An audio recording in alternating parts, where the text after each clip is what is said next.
All right, I'm going to kick us off by reading the remote meeting script, and we'll go from there. Pursuant to Chapter 2 of the Acts of 2023, this meeting will be conducted via remote means in accordance with applicable law. This means that members of the public body, as well as members of the public, may access this meeting via virtual means. Participants may access this meeting through the remote meeting link as posted on the meeting agenda and through the town's online calendar. When required by law or allowed by the chair, persons wishing to provide public comment or otherwise participate in the meeting may do so by raising their hand or otherwise signaling their intent to speak. This meeting will be recorded. Please take care to mute your microphone unless you have been recognized by the chair. We will now confirm attendance of members. Please respond with present if you're on the call. Elise Mayalowski.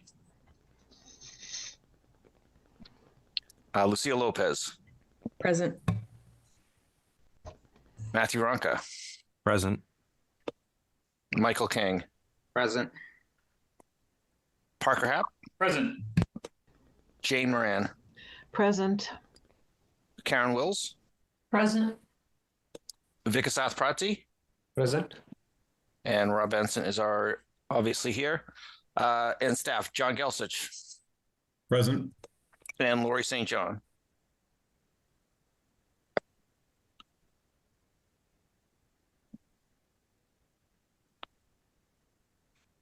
Lori may not be joining tonight. Okay.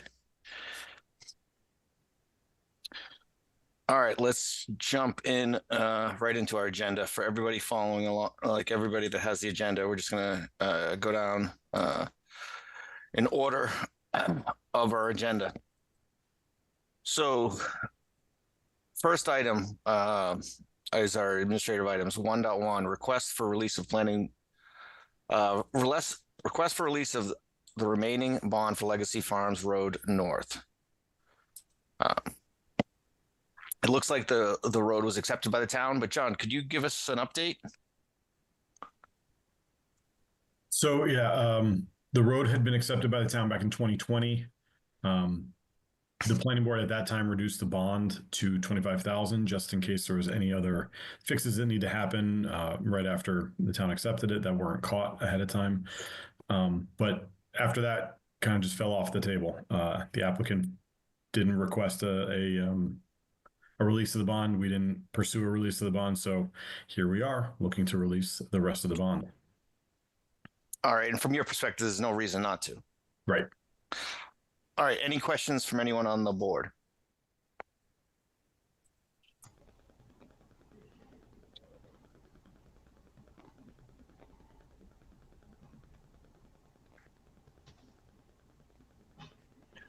All right.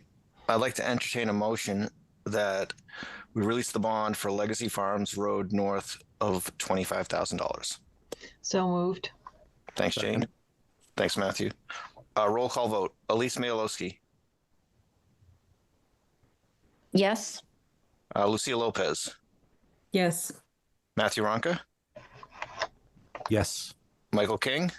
Yes. Parker Happ. Yes. Jane Moran. Yes. Karen Wills. Yes.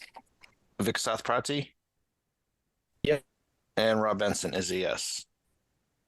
All right, great. Moving on to our next agenda item, meeting minutes. I know Lori's not. Thank you.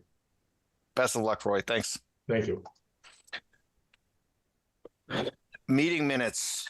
I know Lori's not on, but does anyone have any comments for? Yeah, Rob's. I think Lucia sent over comments, and there might have been others. So I would just recommend we table these until the next meeting. All right, sounds good. All right, we're going to jump into item 2 on our agenda, continued public hearing for 0 and 109 Winter Street, special permit for a common driveway and stormwater management permit. So we were introduced to this project 2 meetings ago. It wasn't on our agenda last meeting, and I know there was a site walk I wasn't able to attend, unfortunately, but we're picking it back up tonight. Is our peer review consultant from Ty and Bond on?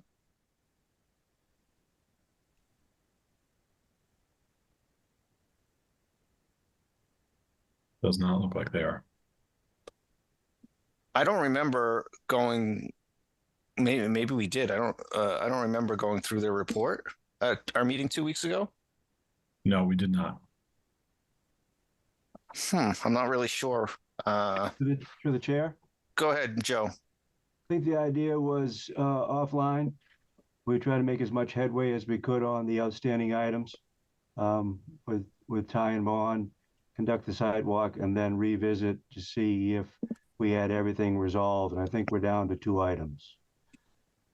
Okay. All right. So I don't know how much progress we can make without like an agreed upon kind of peer review the work completed. I'm not sure what to do next. I saw the response, your email response to their comments, but I'm not sure what to do at this point. John, do you have any recommendations? You could ask the applicant if there's just any updates or what they would like to do, but I mean, generally at this point, we would just continue to the next meeting, and if there's still items that need to be worked out in the peer review until we get a clean letter, I would say keep going, keep continuing it unless the applicant wants to present anything. All right, that sounds fine. That sounds good. Joe, do you have any update on your end? Yeah, I'd like to, from the memo dated April 24th, I'd like to, if the board wouldn't mind, just kind of kicking around item number 16 on page 5. Is this something you could bring up quickly, John? Or maybe I can lay it out. Yes, yeah, I can bring it up. Okay.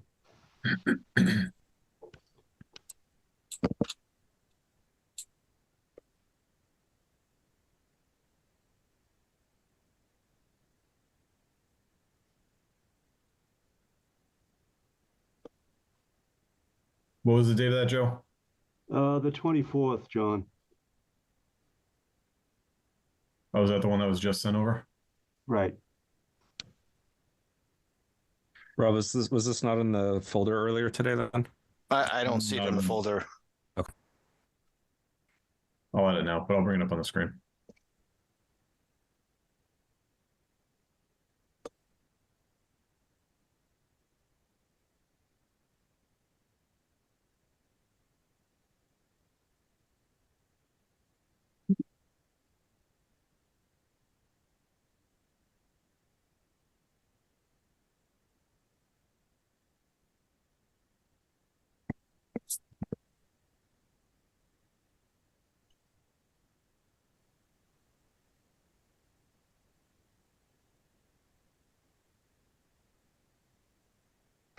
All right, Joe. So we haven't seen this letter. So if you want to give us some okay. background and Okay.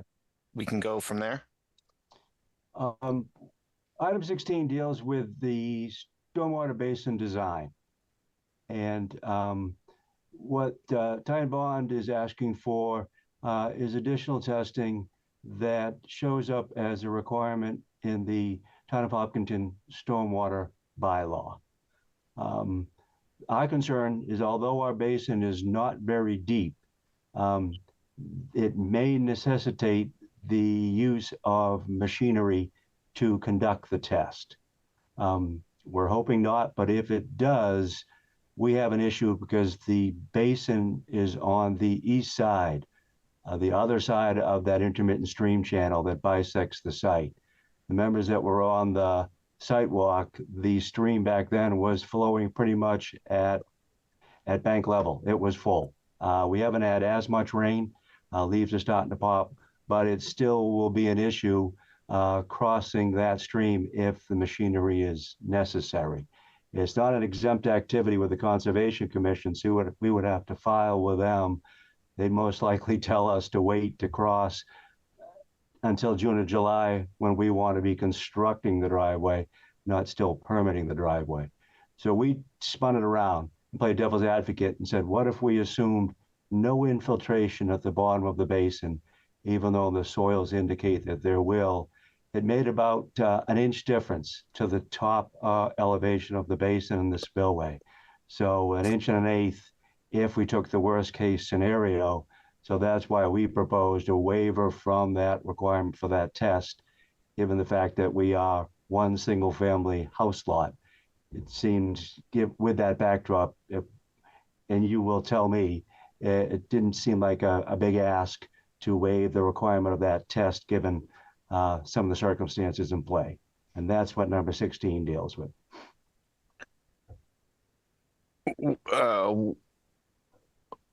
I understand requesting the waiver from it.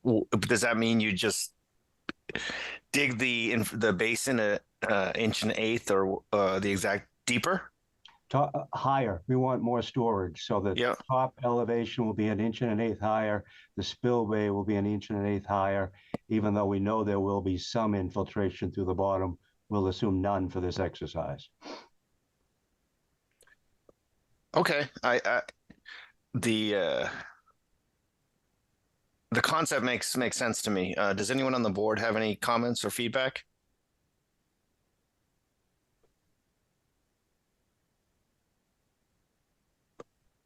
If you thought it was crazy, then we would try and conduct that test in the meantime before your next hearing.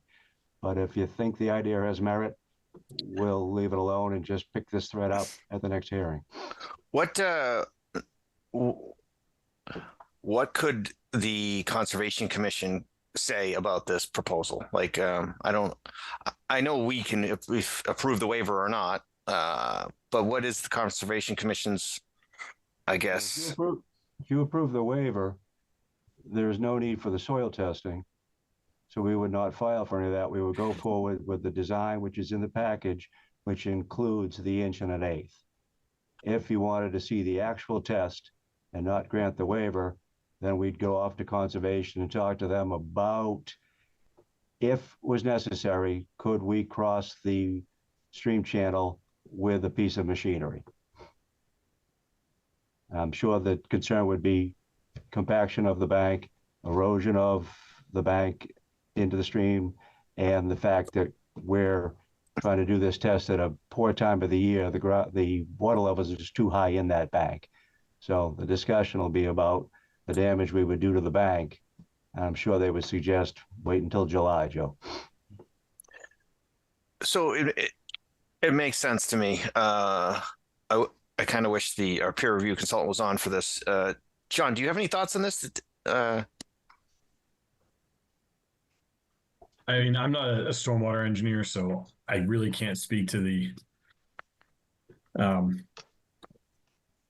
issues that might come out if this waiver was granted, or if there are no issues. That's Okay. not my area of expertise. All right. Okay. Anyone on the board have any comments?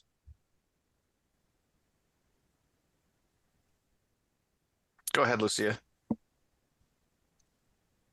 So is this the latest response from our peer review? Because it says, we recommend the board consider if infiltrometer testing will be required as a potential condition of approval prior to construction. So it sounds like maybe that is a second option that we have that the peer review suggests. Is that the case? I'm sorry, that's the test they want us to perform. That's for the test we're asking you to waive. Okay, so this is not their response then. They're not saying, I think what they're saying is it's the board's call. So Lucia, through the chair, I think Go ahead, John. the issue is the applicant wants to move forward with construction of the driveway. If they have to do this test and it turns out that the machinery needs to get to the site, they might need to get, if I'm getting this correct, Joe, they might need to get some permissions from Concom, which then might take a little bit longer. So even though this would be a condition prior to construction, it would still push out the actual construction of the driveway a lot further than they were hoping for if that situation of the testing with the machinery came to fruition. Did I get that right, Joe? Yes, correct. Does that make sense, Lucia? And I think the last part is to appease us, is they're proposing building the basin to assume no infiltration, like no water seeping directly into the ground. Right? Correct. We're taking a worst case scenario. Right. okay, yeah, I guess my reading of that, I was wondering if they meant prior to construction beyond the driveway. So like maybe once the driveway's in place, they could do testing, but I guess it doesn't make sense to do it in that order. Thank you.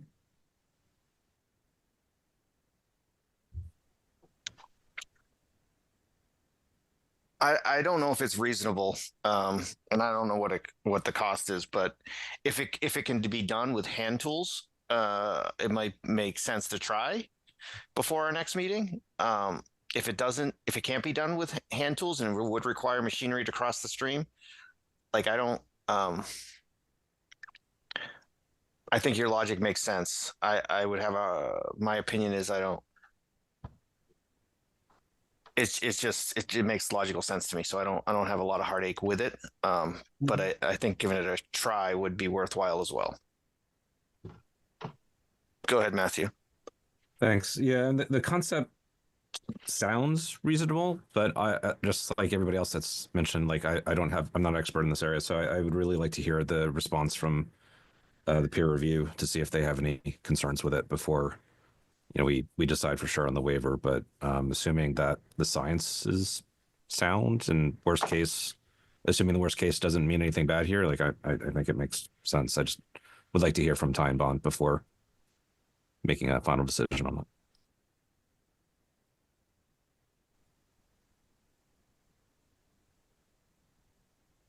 Okay, thank you, Matthew. Sorry about that. I was on mute for a second. Anyone else have any comments?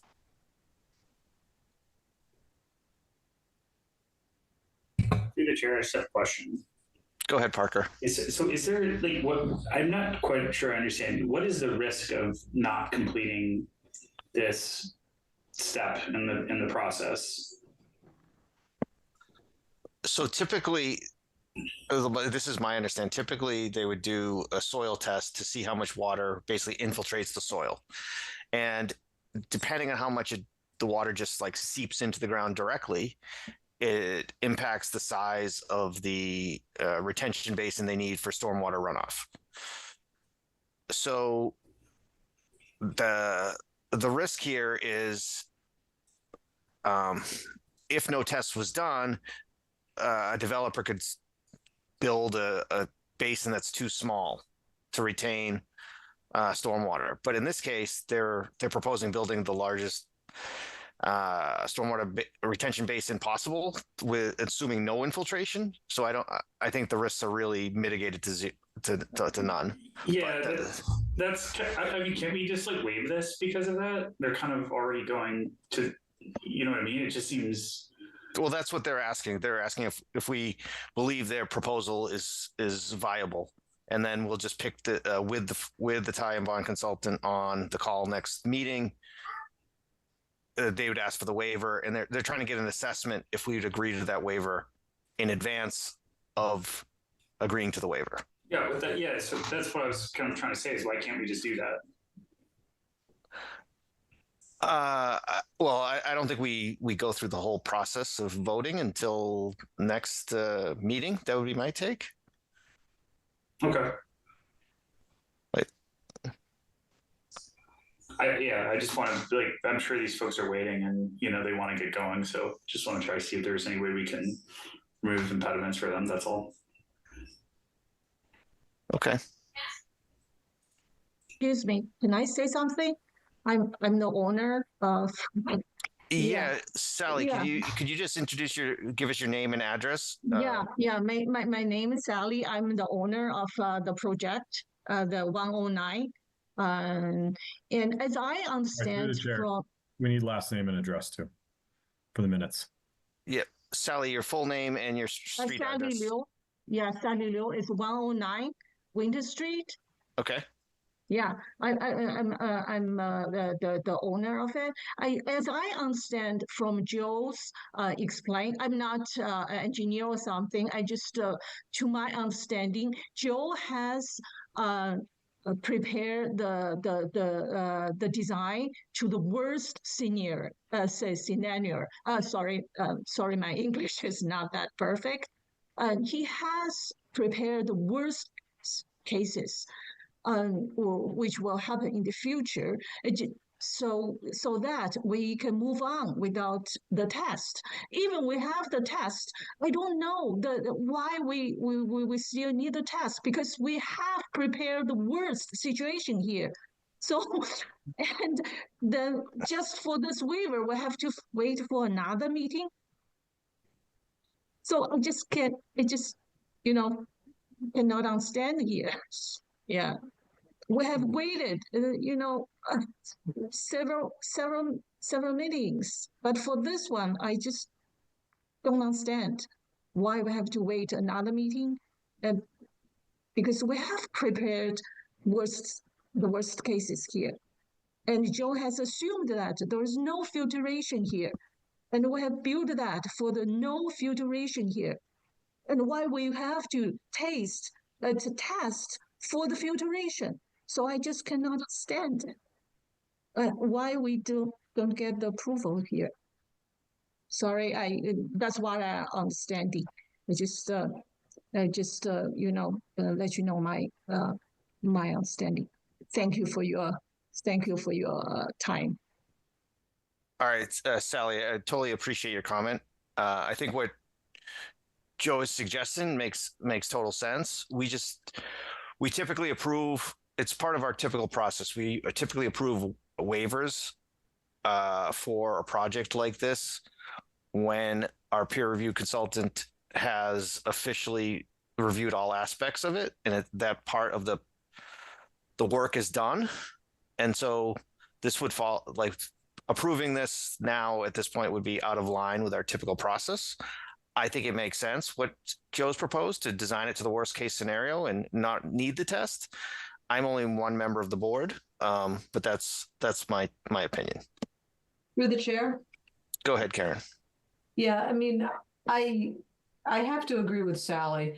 I mean, if you take it to the logical conclusion, I think this was where Parker was going, but I won't speak for you, Parker, is that they're already planning to build the biggest retention area that can be done. So, I mean, what are the chances is our peer review going to come back and say, build a bigger one? Well, they're already at the maximum, right? They're already assuming no penetration. So it doesn't make sense. And while I can certainly appreciate that we have a history and that we don't do it before the peer review consulting, I don't see what wasting time of these people that are waiting to do this it's going to do anything else. So I would suggest that we vote on the waiver tonight. That would be if you need me to make a motion, I'll make a motion, or you can just check the rest of the board and see what they think. I see Matthew's. I will second it.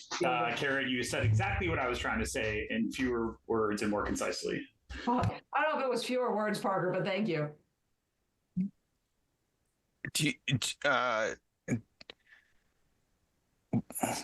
Before an official motion is made, Matthew, go ahead. So just think about the process here. What does granting the waiver at this point unblock in terms of progress? Or they just know they don't have to talk to conservation, right? We still haven't approved a stormwater management plan just by granting a waiver, right? So there's still more that needs to be approved and settled before building works. I think it just helps with planning a project when things can start. That would be my guess. But Joe, do you have a different assessment? I don't think the basin design changes with this test, since we have gone to the worst case scenario. So it will be proving out and supplying what's required by the regulation. And obviously that is a standard framework that you folks use as a guide. We're asking to be relieved of one element of that. So it has more to do with moving this thing forward in a timely manner.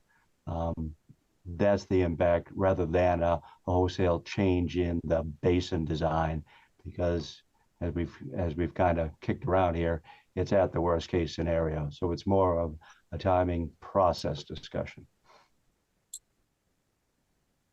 Okay, thanks. So, Karen or Parker, I think if you kind of if you want to make a motion, if you go to section 2.8.2 and kind of reword what they say there into a motion, you can do that.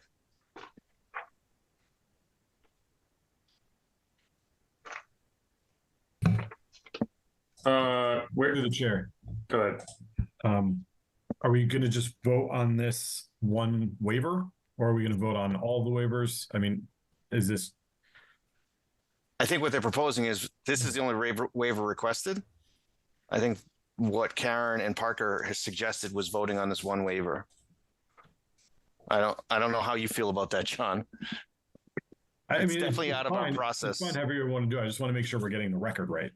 Okay. Things aren't being forgotten, right? Yep. Okay, so I'll give it a shot and feel free to correct me, or Parker, feel free to jump in. I would like to put forth a motion that the board approve a waiver for that the saturated hydraulic conductivity test, is that the one? Mm-hmm. Shall not be required for the infiltration systems to receive the stormwater runoff. Would you take a friendly amendment that will waive the requirement for the saturated hydraulic conductivity test? Sure. Can I make an even friendlier? Yes, please help us. Can you say you move that the planning board grant a waiver from Stormwater Regulations Appendix E4R? Okay. So wait, so what was the first part of that we? Planning board grant a waiver Okay. to the Stormwater Regulations section Appendix E, item 4R. Can I say whatever you said? Yes. All right, so what John said, we propose an amendment that the planning board issue a waiver for Appendix E4R. The second. So Karen made the motion. Parker seconded the motion. Phew. All right. Roll call vote. Elise Mayalowski.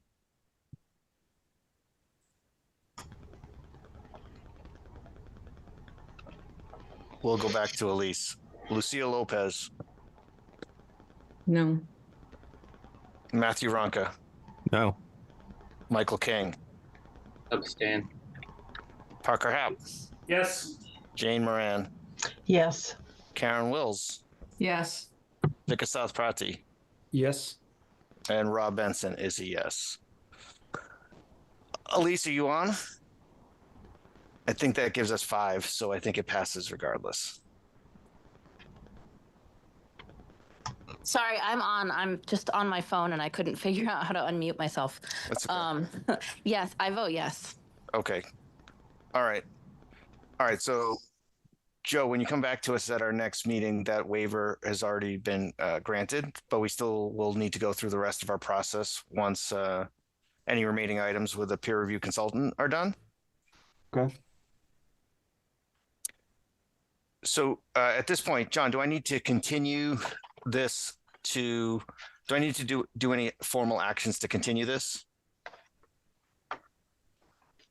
I believe you do. So the decision for the stormwater management permit is due May 7th. The next planning board meeting is scheduled for May 19th. So we would look for the decision for the stormwater management permit to be extended to May 23rd.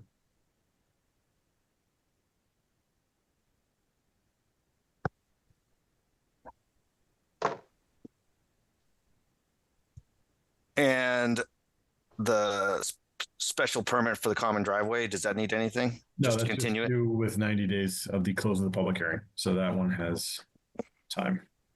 All right. I'd like to entertain a motion to continue the public hearing for the special permit common driveway and stormwater management permit for 0 and 109 Winter Street to May 19th and extend the decision deadline for the stormwater management permit to May 23rd. So moved. Thanks, Matthew. Second. Thanks, Parker. Roll call vote. Elise Mayalowski. Yes.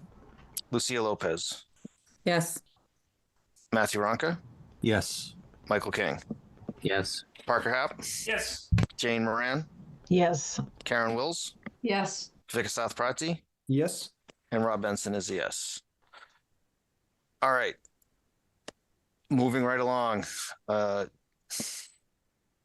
Item 3 on our agenda. Also, I think Joe is going to be talking in regards to this one.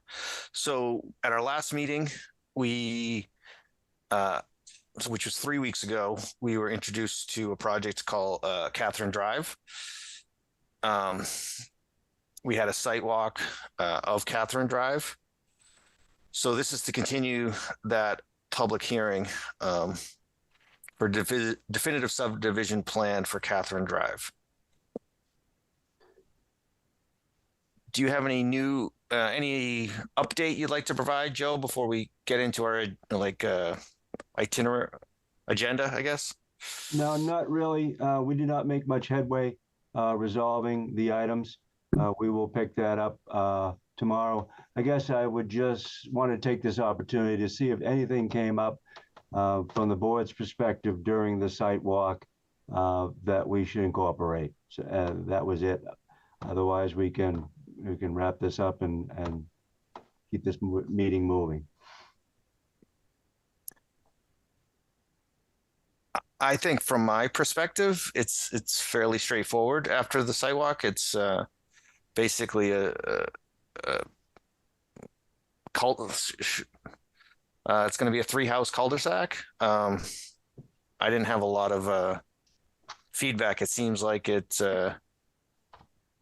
fits in kind of our downtown proximity kind of neighborhood dwelling setting. So that's my opinion. Anyone else have anything?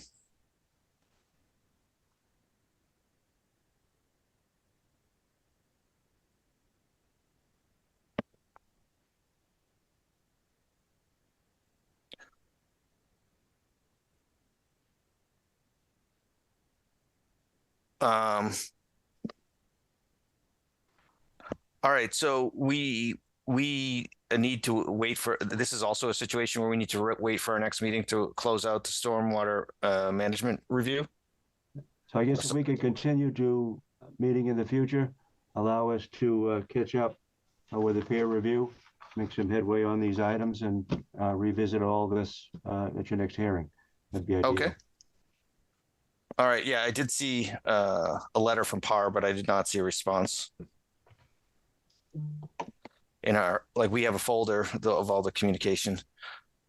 Anyone have any comments or questions for Joe, or we're going to continue this to our next public public meeting?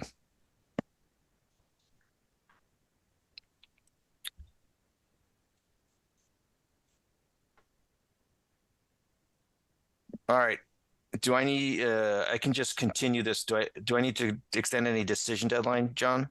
No, the subdivision decision is due on June 6th. So we have another meeting, and then we would have to continue. All right. I'd like to entertain a motion to continue the public hearing for the definitive subdivision plan, Catherine Drive, to May 19th. So moved. Second.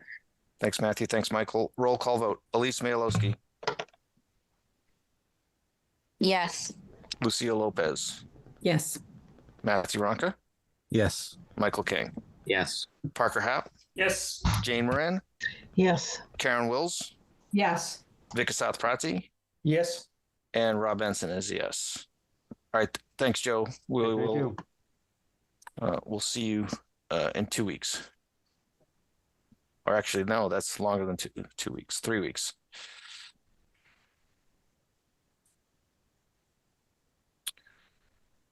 All right, item 4 on our agenda, Bay Path Animal Shelter, Fruit Street. Good evening, Chris Keenan from Quinn Engineering. Can everybody hear me? We can. Thank you. If you'd like to give an introduction to the project, that would kick us off for our discussion. The applicant's proposing to construct a new animal shelter at 66. Rob, point of order. Did we vote to open the meeting? Oh, yes, sorry. It's because it's we need to open the public hearing. Sorry, this is a formality. Let me just go. I'd like to entertain a motion to open the public hearing for the stormwater management permit and major project site plan for the Bay Path Animal Shelter on Fruit Street. So moved. Second. Thanks, Matthew. Thanks, Michael. Thanks for jumping in there, Matthew. Roll call vote. Elise Malowski, Yes. Lucia Lopez, Yes. Matthew Ronca, Yes. Michael King, Yes. Parker Happ, Yes. Jane Moran, Yes. Karen Wills, Yes. Vic South Prati, Yes. and Rob Benson is a yes. All right, Chris, back to you. Sorry about that. No problem. The applicant's proposing to construct a new animal shelter facility at 66 and 66B Fruit Street in the agriculture zoning district in the location of a former gravel pit.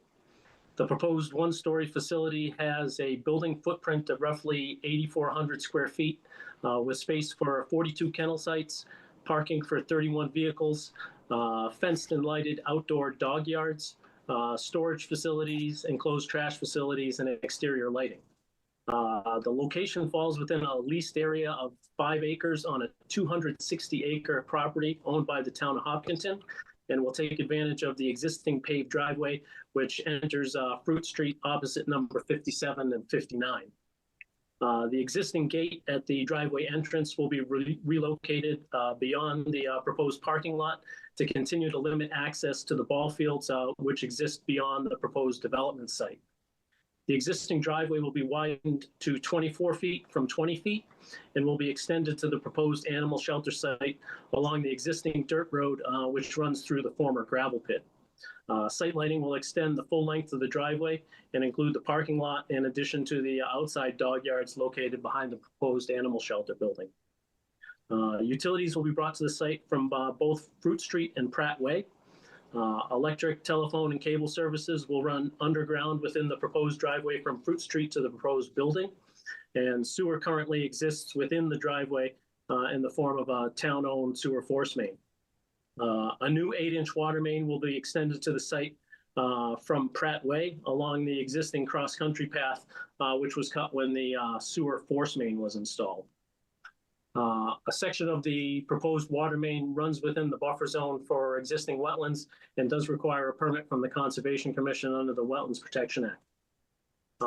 Parking requirements for the facility under the Town of Hopkinton zoning bylaw are 3 spaces for each 1,000 square feet of building area, which results in 27 required parking spaces. And the proposed parking lot proposes 31 parking spaces to suit the needs of employees and customers. Stormwater from all impervious areas on site is collected, treated, and detained in accordance with the Massachusetts Department of Environmental Protection stormwater standards. And the proposed stormwater facilities match or attenuate stormwater runoff for all storms up to and including the 24-hour, 100-year storm event. Screening is provided on site for all dumpster and trash facilities and for all exterior equipment pads in the form of fencing with privacy slats and or landscaping. The proposed development is located over 600 feet from Fruit Street and over 700 feet from the nearest neighboring building through heavily wooded areas, so visual impacts really are not anticipated. Sidewalks are proposed along the parking lot and around the animal shelter for pedestrian movement around the site. That's kind of the gist of what we're proposing out there. I'd be happy to answer any questions that the board might have. Yeah, Chris, I did have one question. I saw the site plan drawings and accessing the animal shelter land where this would be. It's the driveway that you use to access the Fruit Street soccer fields. There's an emergency or an alternate access to the back of the fields that comes out to Fruit Street, and it follows along an existing paved driveway with a gate. So and that gate's closed. Like I drive by that all the time. That's what I thought it was, but I wanted to make sure. Correct. So for along Fruit Street, there's the access to the soccer fields and to the dog park, which people probably are somewhat familiar with. But if you go, it's I don't know if it's 200 feet, 500 feet, some distance past that driveway towards Southborough. There's another gated drive. The gate's never open, but that's the proposal to access this land. That's correct. And just for my education, the Bay Path Humane Society is entering a lease agreement with the town of Hopkinton for this land. That's correct. All right. All right.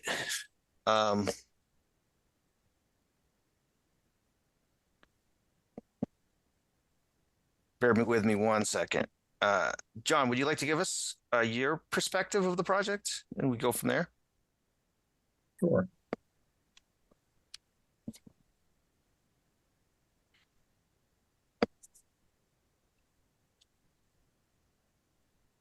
So overall, it's just a typical site plan for new construction on the Fruit Street property. So there's going to be its own set of issues there with, the wells being nearby, the soil conditions, that kind of stuff. So that's all going to get hashed out in the peer review. But one of the things that we identified that wasn't addressed is the electric vehicle parking requirement.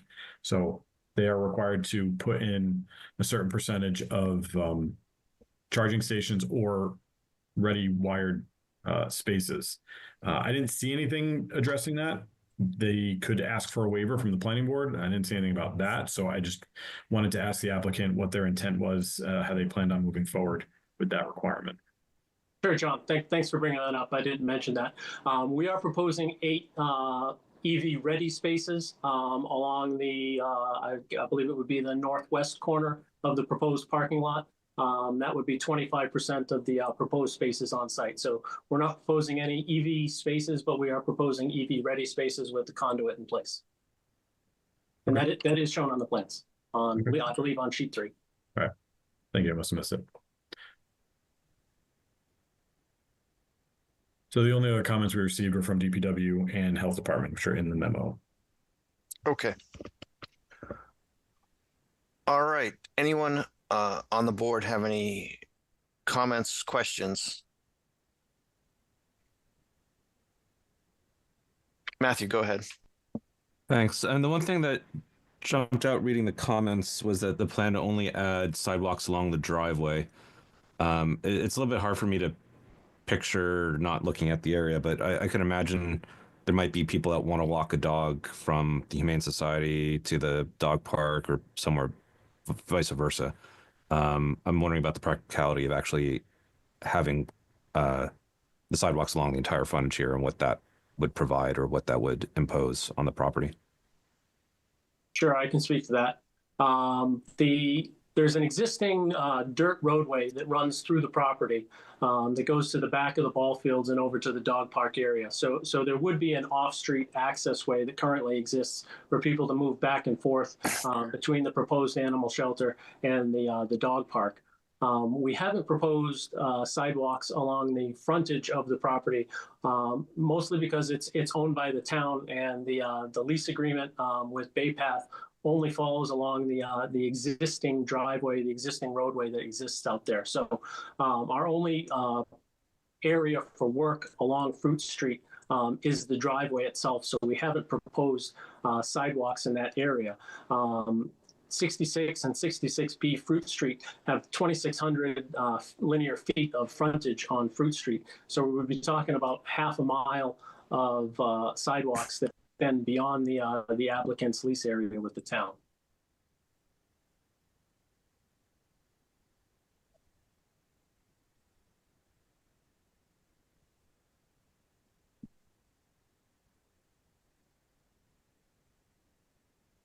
Rob, I assume we'll do a sidewalk at some point so we can kind of see that in person. Yeah, I think that's once we go through the questions, that's what I'm going to propose. And I think that's going to be kind of probably the end of our discussion for tonight on this. At least we typically go to a site walk, and then we can pick up the full review of the project. Hopefully by that time there's a full project review, any of the details worked out with our engineer, with the applicant, and so that's our typical process. But this is before then. Are there any other comments or questions that we can ask tonight?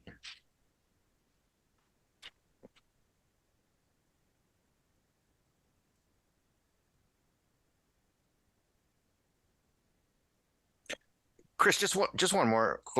I'm very interested about I know it's not really the planning board's purview, but what is the length of the lease agreement? That I actually don't have information on. I believe I could, Liz Jeffries. Chris, I could, yeah, sorry. There you go. Liz, go ahead. Hi, guys. Liz Jeffers, Shelter Director for Bay Path, and thank you for having us on tonight. It is a 50-year lease on the 5 acres, and we signed it in 2022. We responded to an RFP from the town in the summer, or ultimately in the fall of 2019. We were chosen March of 2020, contingent upon a lease agreement. And then that little pandemic happened, but we were able to work with the town to identify the parcel and signed the 50-year lease in 2022. Okay. And I've been raising money, since to get to this point. All right. Awesome. Thanks. All right. So, Chris and Liz, this typically in this point in our process, we try to schedule a site walk so we can actually see the lay of the land and kind of envision where the building will go, where the parking lot will go, and if there's any things actually once we're there that bring up questions. What's your availability to host a site walk? I'm pretty much available at the board's convenience. The only difficult time for me would be Wednesday evenings. Okay.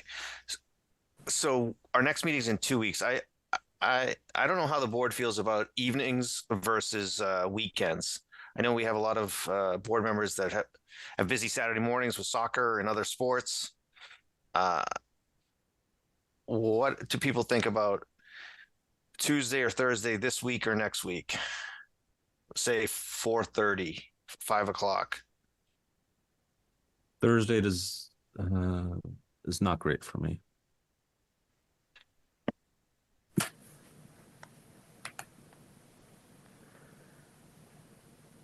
By Tuesday, Rob, you mean tomorrow? No, I mean next week. Oh, next week. Either Thursday this week or Tuesday, Thursday next week. I don't want to go to I don't want to occupy this Tuesday tomorrow. Thursday's work for me. Yeah, Tuesday next week works for me. That works for me. I can't do next Tuesday. Yeah, I can't do next Tuesday too. Isn't next Tuesday town meeting? Yeah, I was gonna say that too. Oh, that's no good. I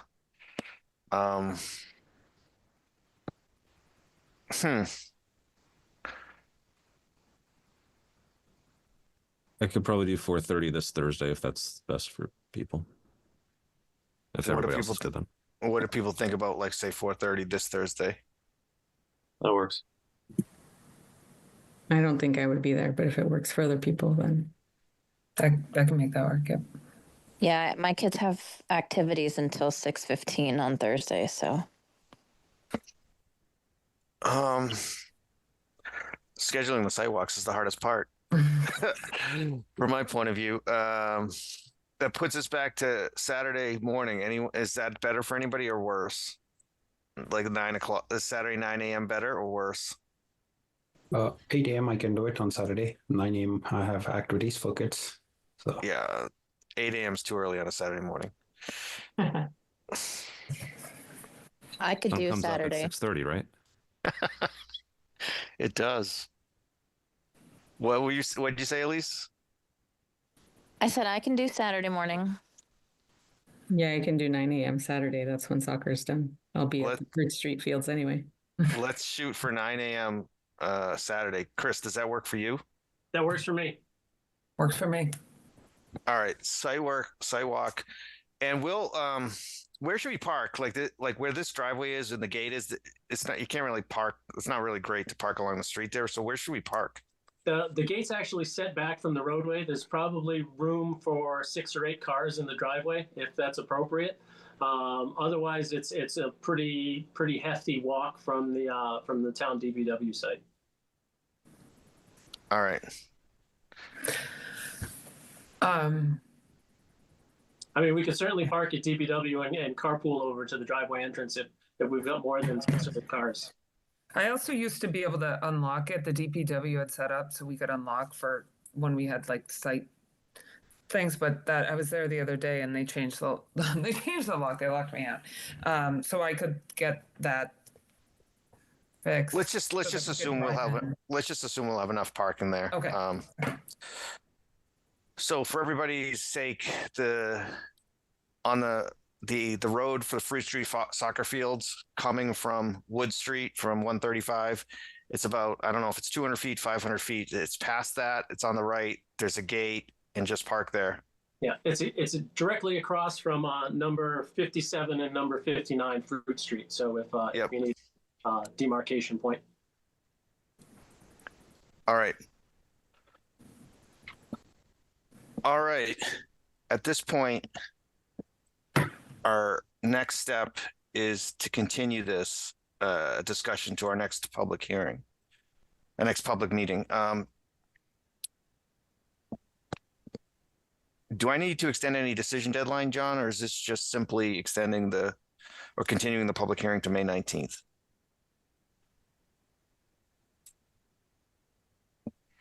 I'm just checking right now.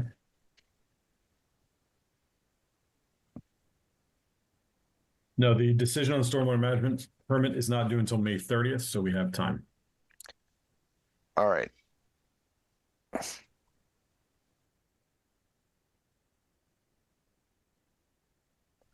At this point, then, I'd like to entertain a motion to continue the public hearing for the major project site plan and stormwater management permit for Bay Path Animal Shelter Fruit Street to May 19th. So move. Second. Thanks, Matthew. Thanks, Parker. Roll call vote. Elise Mayalowski, Yes. Lucia Lopez, Yes. Matthew Ronca, Yes. Michael King, Yes. Parker Happ, Yes. Jane Moran, Yes. Karen Wills, Yes. Vikasath Prati, Yes. and Rob Benson is a yes. All right, Chris and Liz, we'll see you. Whoever's going to be there, we'll see you on Saturday. Okay, Saturday. Thank you all so much. Appreciate Thank it. you, guys. All right, moving right along to item 5 on our agenda.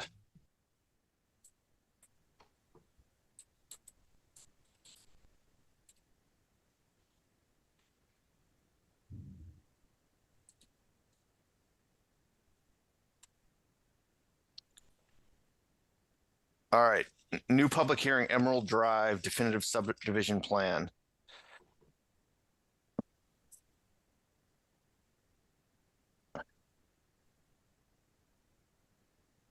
So I'm not sure who's going to introduce the project. It seemed like I read the notes here. It seemed fairly straightforward, but who's going Rob, I'd like to make a motion to open a new public hearing for Emerald Drive definitive Thank you. subdivision plan, Ravenwood LLC.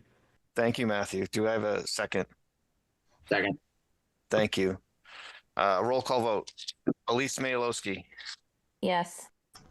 Lucia Lopez, Yes. Matthew Ronca, Yes. Michael King, Yes. Parker Happ, Yes. Jane Moran, Yes. Karen Wills, Yes. Vikasath Prati, Yes. and Rob Benson is yes. We're going such a good clip. I was skipping steps. Sorry, Rob. Who was the second on that? I think it was me, John. All right, Yeah, it thank was you. Michael. Yeah. All right.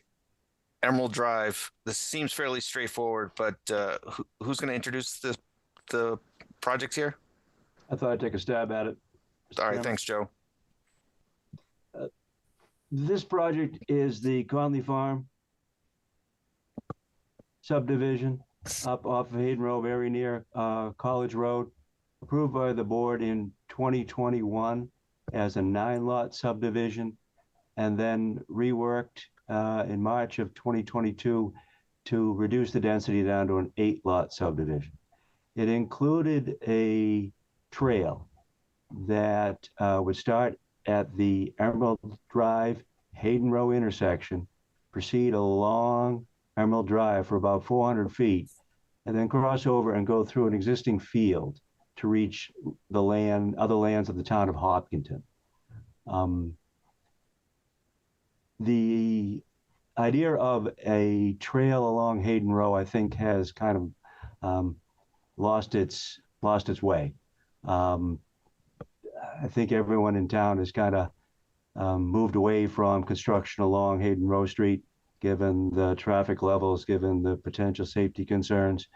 And there's no longer a need for a 10-foot wide walk and along the roadway and through the field to reach the land of the town of Hopkinton.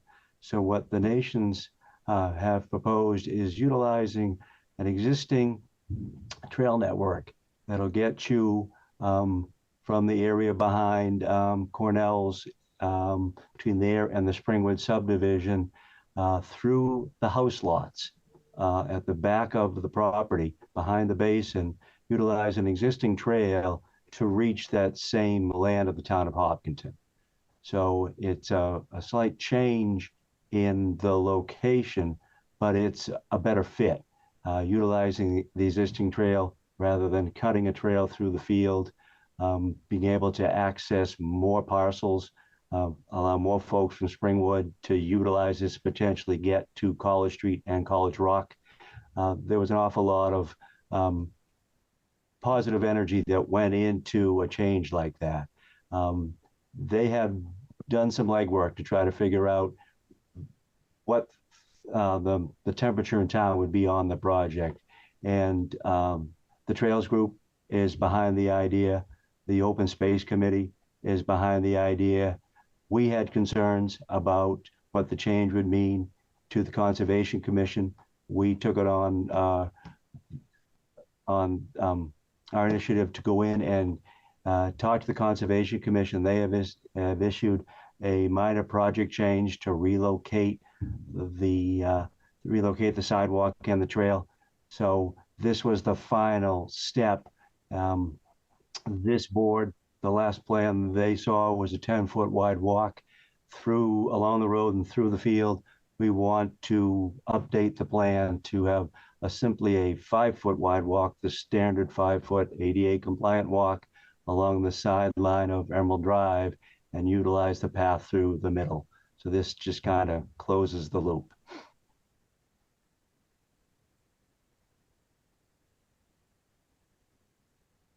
Okay, on this, I'm not sure who's sharing the. So where would John? Where can we go zoom in on like what this means to?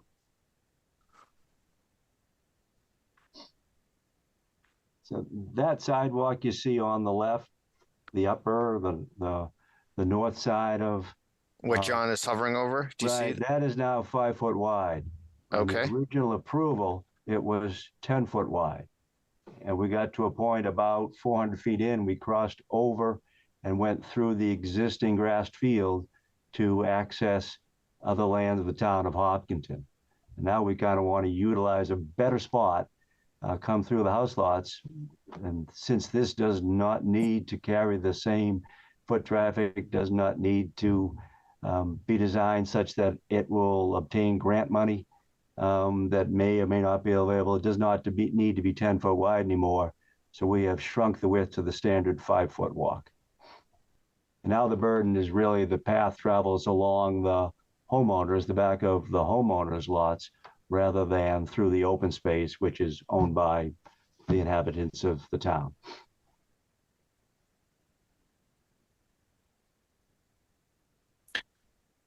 Do we have an image where the path is and? Sure. I think, John, you flashed on it a second ago. Joe, that's the amendment concept plan from November of 24. Is that the correct one? Or is there another sheet in this subdivision that would be better? Looks like one before this sheet. You have a highlighted in green. The one that I had before is the that came up on the screen before was the amendment concept plan from November. Is that the most up to date? It's pretty version? close, yes. Okay. They're close enough for us to kick it around. So there is the trail highlighted in gray. That's the existing trail that runs northwest to southeast across the site. And rather than cut the trail in across the open space down at the bottom of this sheet will utilize that existing trail. So therefore, no cutting of brush, no installation, no stockpiling of soils, no installation of gravel, no installation of a surface. We'll just use this existing trail. And now the trail location, which used to right under the word open in open space, is now located on the lots and not on the land owned by the town of Hopkinton. Just less destruction, less wholesale changes, just a better spot for the trail. We just didn't want to get to the end of this and have the board expect a path through the field that never got constructed. So this is a way to just tidy all that up. Okay. John, do you have any information or update from your perspective? No, I mean, this is a pretty minor subdivision change. We don't have a separate minor subdivision modification process. Every change to a definitive subdivision has to go through the same process. So this is going through that process, but it's really a change to the right of way started because of working with the town departments to get the trail moved. This is Craig Nation. Am I, can you guys hear me? Yeah, Craig, we can hear you. Only just wanted to chime in if you cared, just to add a little bit to what Joe is saying about the trail going through that bit of open space in the, we call it in the Eddies open space, which is, it abuts them. It sort of came to light from, started with conversations from them in the trails in their backyard, but it didn't go anywhere. So we could have built the trail and then there would have been several hundred feet of heavy woods to make a trail that connected back up to what the town of Hopkinton's open space is, which is essentially where the trail exists now. So, and to that, we started talking to open space and the trails folks, and we just seem to have naturally all came up with this is the best solution. Now, and then another thing to elaborate on that is nothing stops the town from making these trails in the future. I mean, it's still open space. The town can do what it wants with. And as for the sidewalk, we're not relocating it. We're just making it narrower. So again, if somehow, somewhere down the line, the town wanted the 10-foot wide sidewalk, well, the 10-foot wide sidewalk could be constructed. Nothing would prohibit that, at least on our end. None of the lot lines changed or no property lines changed. So that could still be done in the future. We just don't want to build it if we're going to offer the trail that exists currently. We don't want to offer the easements and the 10-foot wide sidewalk, sort of one or the other. Does that make sense? Yeah, it makes sense to me, Craig. Thank you. Through the chair, this is Ed Harrow, Chair of the Open Space Preservation Commission. All right, Ed, go ahead. I just am endorsing what Craig just spoke to. Members of Open Space walked the existing trail. We found it quite nice. If I remember correctly, there were some very minor changes that we had to make because of wetlands and things. We are absolutely, totally, completely in favor of this. The only thing we're not in favor with is the lack of the 2 billboards. And on that note, I've said my piece. Thank you. All right, thanks, Ed. Michael, go ahead. Yeah, I was trying to get my bearings. So, at the end of it, is it just like wooded land that's on College Street, where it says like Town of Hopkinton, NF at the bottom? Where it deadheads on that plan is the old Dwinell farm. It's currently mowed. It's a grassed area. Okay, on Hayden Row. College Street. You access it from College Street. Okay, gotcha. It's a better spot. The old trail ended up in a wooded area. Someone would have to cut the brush and maintain the trail. This is already cut. another thing to add to that column of improvements is no changes have to take place to construct this or utilize this trail.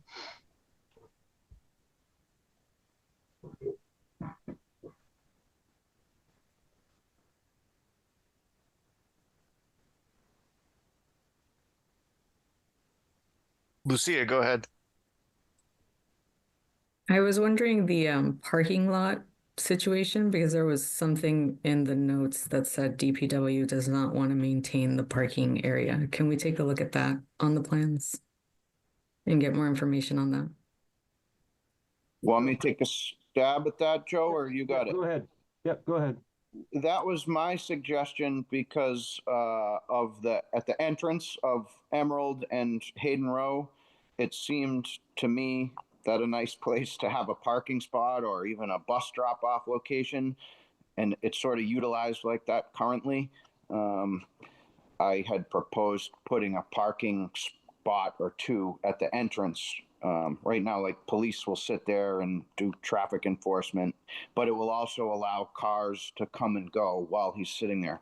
Anyways, DPW didn't want that. They'd rather the curb. They didn't want to have to maintain an additional parking spot.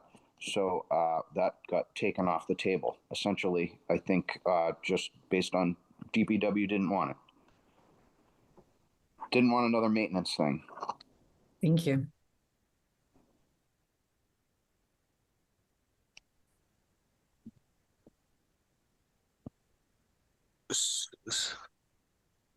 So this is a little unusual. This is a project that's been through our whole process, and this is changing this. John, is Weston and Sampson reviewing this? They are not. We got a fee estimate and scope, but the applicant wanted to talk to you about that. I wrote something down to that. I guess I was hoping you guys were in support of the change first, and then I was going to request that. Well, I'll ask you now.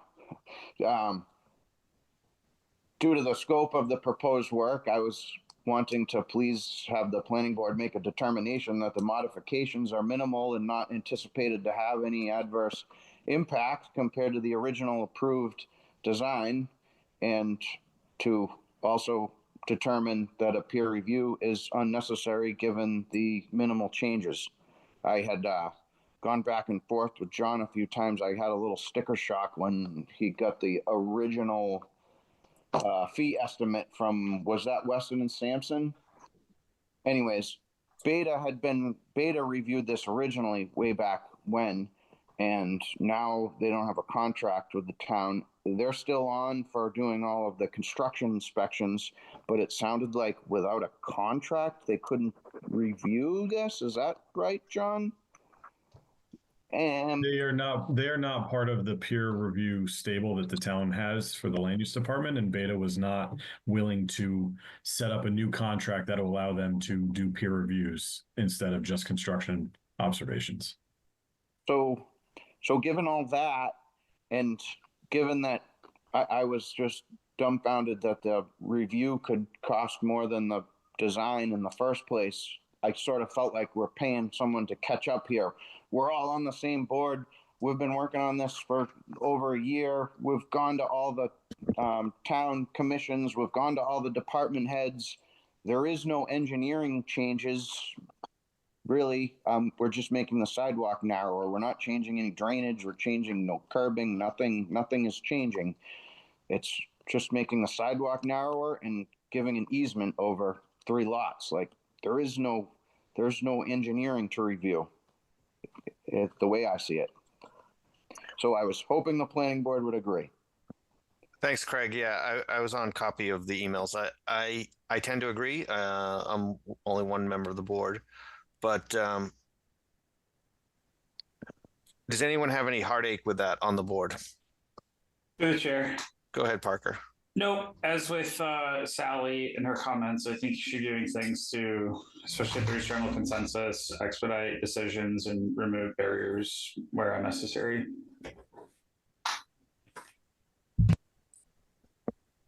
Thanks, Parker.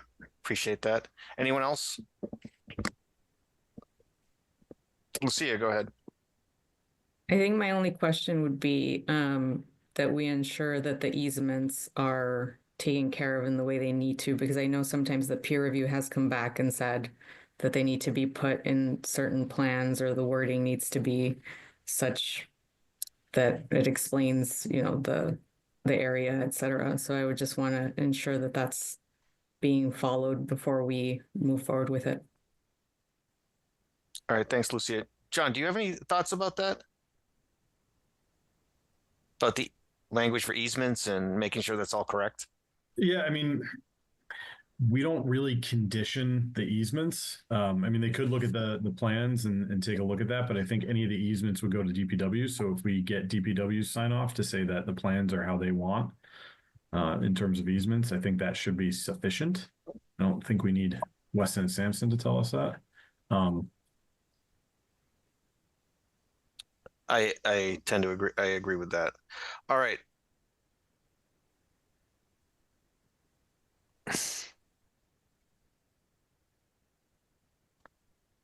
I think we can go through this and have a vote on this tonight, unless anyone disagrees.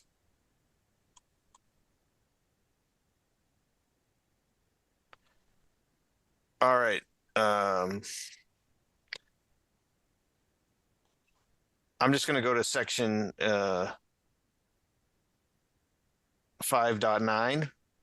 No, so 5.8, no, let me just go through this. 5.7, decision criteria. The board must determine if the proposal meets the standards as set forth in subdivision regulations.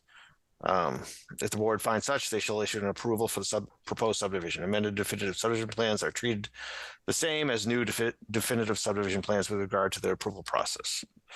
We've kind of discussed how this is really a minor change, and this did go through our formal approval process previously when at that time. So 5.8, no waivers are requested. So proposed findings, 5.9.1, the proposed amended definitive subdivision plan conforms to the subdivision regulations. Number 2, the proposed modification is intended to facilitate the town's effort to expand the town-wide trail network. I think that's the benefit to the town. Rob, I Go would ahead. suggest if the board is interested in waiving the peer review to make a finding, I'd have to work on the wording, but basically to say that the anticipated changes from the previously approved plan are minimal and do not warrant a peer review. Something to that extent, if somebody wants to reword that, or I can try.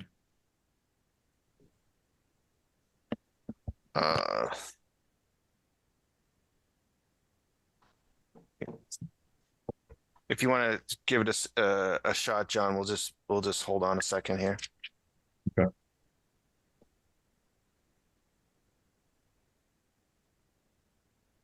You can keep going on the other stuff if you want. We can come back. All right, we're going to come back to our additional finding. Proposed conditions, 5.10.1. The conditions include, and prior to decisions for this project, certificates of planning board action dated August 12th, 2021, amended March 15th, 22, remain in full force and effect unless modified by this decision. Item 2, the proposed development shall be constructed as depicted on and consistent with approved plans unless required to be amended or modified as part of this decision. The plan set is entitled Connolly Farm, Hayden Row Street, Hopkinton, Mass, dated January 16th, 25, and includes a trail easement plan dated 1/16/25, sheet 1 of 5, amended sketch plan of land dated 1/16/25, sheet 2 of 5. C, amended detail plan of land dated 1/16/25, sheet 3 of 5. D, amended grading plan of land dated 1/16/25, sheet 4 of 5. And E, amended grading plan of land dated 1/16/25, sheet 5 of 5.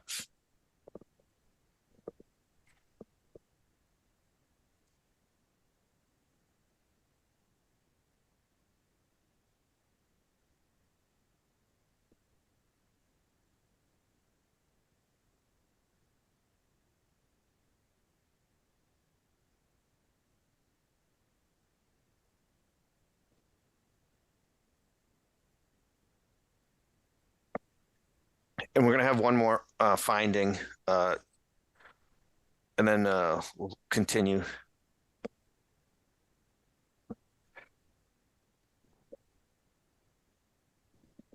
All right.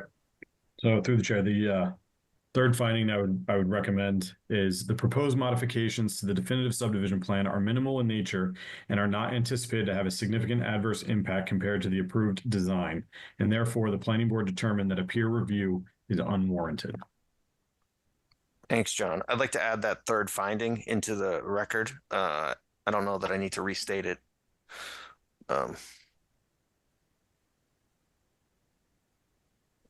All right. I'd like to entertain a motion that the board accept and approve the three findings as previously read aloud by the chair and our principal planner. So moved. Second. Thanks, Karen and Parker. Elise Malowski, Yes. Lucia Lopez, Yes.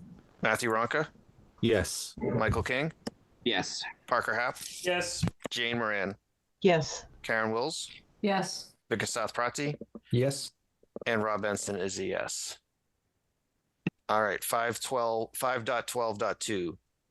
I'd like to entertain a motion that the board approve the definitive subdivision plan with the following conditions as they were previously read aloud by the chair and by the chair. So moved. Thanks, Matthew. Thanks, Michael. All right, roll call vote. Elise Malowski, Yes. Lucia Lopez, Yes. Matthew Ronca, Yes. Michael King, Yes. Parker Happ, Yes. Jane Moran, Yes. Karen Wills, Yes. Vikas Prati, Yes. and Rob Benson is a yes. All right, Craig, you're all set. Thank you, folks. Have a good evening. Thanks. Bye for now. All right. So we've got through all of our agenda items. I think the only thing left to discuss is if we feel we need a. Through the chair, I believe, point of order, I think we need to close the public meeting. Oh, don't we? yeah. Yes, thank you. I'd like to entertain a motion to close the public hearing for definitive subdivision plan for Emerald Drive. So moved. Thanks, Matthew. Second. Thanks, Vic. Roll call vote. Elise Malowski, Yes. Lucia Lopez, Yes. Matthew Ronca, Yes. Michael King, Yes. Parker Happ, Yes. Jane Moran, Yes. Karen Wills, Yes. Vikas Prati, Yes. and Rob Benson is a yes. All right, Matthew, thank you for keeping me in order with I've been delinquent on opening and closing our public hearings tonight. But the last thing I think to discuss is if we feel we need to convene before town meeting on May 5th. Otherwise, my perspective is I don't see our articles as controversial. I don't know. John, have you heard anything through town hall that would lead you to believe otherwise? Nothing controversial, but we've heard people have questions with the ADU thing, but I mean, that out of anything is really the most out of our hands. So nothing really in the way of anything else. Okay. Does anyone feel we need to meet before town meeting or just attend town meeting?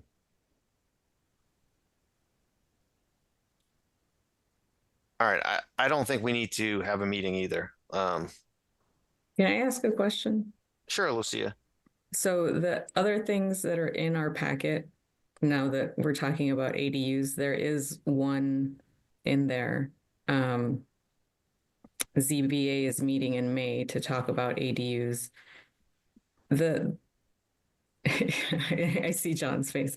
Because I know we get those in our packet as meetings that are coming up that might be of interest. Is that just for our information or is that for discussion? Oh, okay. For 9 Chamberlain Street, you mean? Is it 9? I thought it was 25.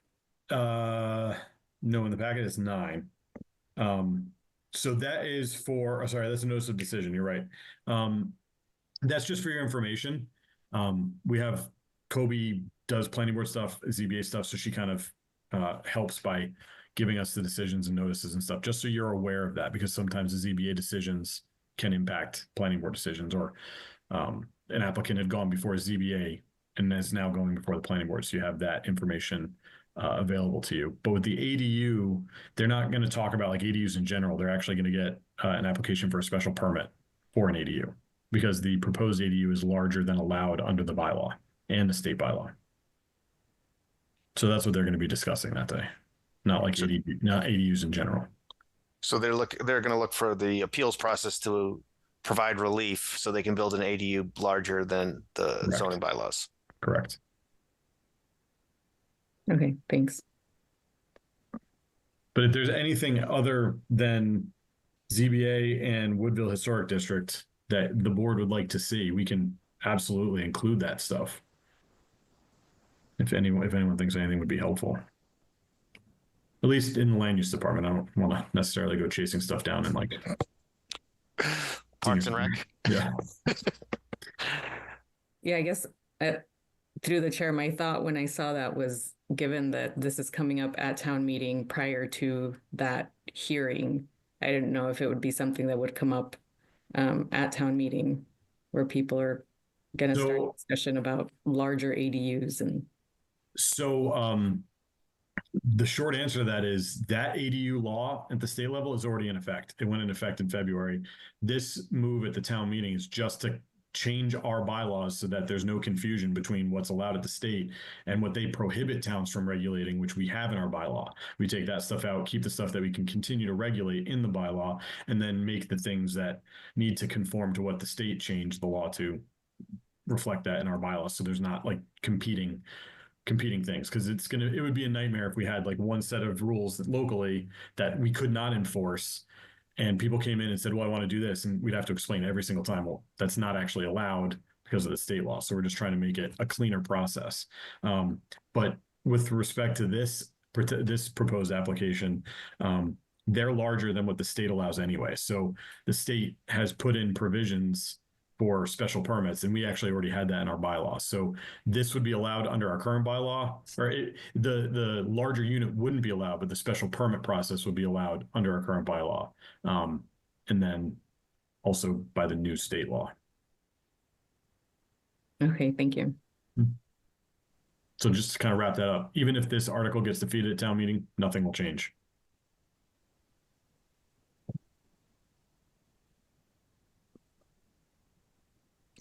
All right, I'm gonna unless people feel strongly, I don't think we need to meet before town meeting. And I think we'll just be I'll probably get asked to introduce our articles, maybe. I think so. But other than that, I don't expect it's not going to be like our special town meeting where there's going to be a big like we were the main participants. It's going to be much different than that. So I don't think we meet. And I'll just see everybody at town meeting, and then we have our next meeting on May 19th. And John, who is not going to be remaining on the board? I believe, is it Jane? Yeah, so it's Jane and Karen's last meeting for the planning board. Jane and Karen. Well, I'd like to say a thank you on behalf of myself and the whole town of Hopkinton for your service and participation in the planning board. Well, thank you. It's been fun. I've learned a lot, and I've enjoyed meeting all of you. It's been really enlightening. You may see me back on the board at some point in time. That's fair warning. Excellent.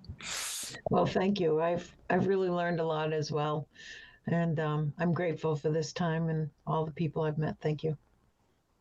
Thanks, Jane. Yeah, I think I think the public perception of the planning board is that we can decide what gets done, but the reality is we have to uphold our bylaws and this approval process more so than to decide what we want to do. So I think it's a great learning experience for everybody that is on the board and that wants to be on the board and has been on the board. Yep. And thank you all for continuing to serve. Thanks, Yes, Jane. absolutely. Appreciate it. Thanks, Karen. All right. With that being said, maybe we can schedule some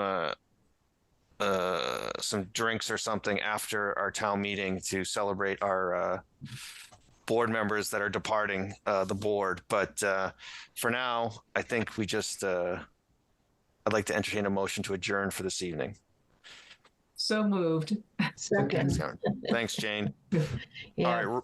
Roll call vote. Elise Smayalowski, Yes. Lucia Lopez, Yes. Matthew Ronca, Yes. Michael King, Yes. Parker Happ, Yes. Jane Moran, Yes. Karen Wills, Farewell. Yes. Vika South Prati, Yes. and Rob Benson is a yes. All right, everybody. Have a good evening. Thank Thank you. you. Thank you, Bye-bye. everybody.